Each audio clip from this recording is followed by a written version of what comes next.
আমি এমএলএ, আমার কত ক্ষমতা, আমি দলের মুখপাত্র, আমার কত ক্ষমতা, আমি দলের সাংসদ, আমার কত ক্ষমতা, আমি টাউন চেয়ারম্যান, আমার কত ক্ষমতা দেখাতে গিয়ে আপনি দলকে ছোট করছেন। আর যারা এই কাজগুলো করেছে, একদিকে ভালো হয়েছে, তাদেরকে চিহ্নিত করা গেছে। বিগত দিনে যারা দলের সাথে বেইমানি করেছিল, মুকুল রায়, শুভেন্দু অধিকারী, এদেরকে চিহ্নিত করার কাজটা আমি করেছিলাম।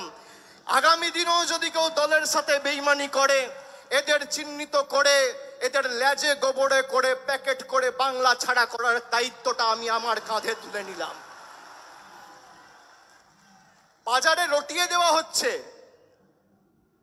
অভিষেক বন্দ্যোপাধ্যায় বিজেপিতে যাবে।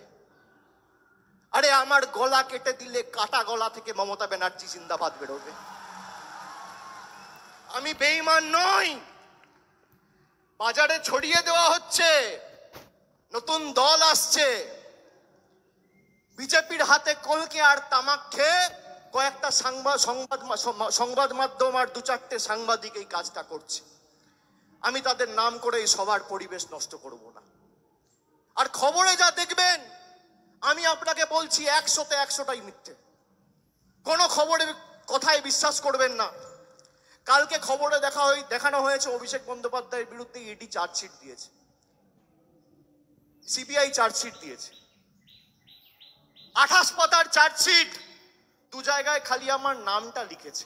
তাও অভিষেক বন্দ্যোপাধ্যায় কে, বাড়ি কোথায়, সাংসদ না বিধায়ক না পঞ্চায়েত প্রধান, কোথায় থাকে, কার ছেলে, কোনো পরিচয় নেই।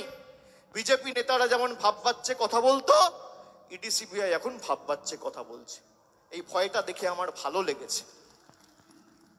খবরে যা বেরোয় 100তে 100টাই মিথ্যে, আমি আপনাকে বলছি। 12 লক্ষ মানুষকে বাড়ি দিয়েছে আমাদের সরকার। একদিন একটা খবর দেখেছেন? 2.5 কোটি মানুষকে, 2.5 কোটি মহিলাদের, মায়েদের, দিদিদের, বোনেদের নিজের গচ্ছিত সঞ্চিত সরকারি, রাজ্য সরকারের কোষাগার থেকে আমাদের সরকার লক্ষ্মীর ভান্ডার দিয়েছে 50,000 কোটি টাকা খরচা করে। একদিন খবর দেখেছেন? এই খবর দেখবেন না।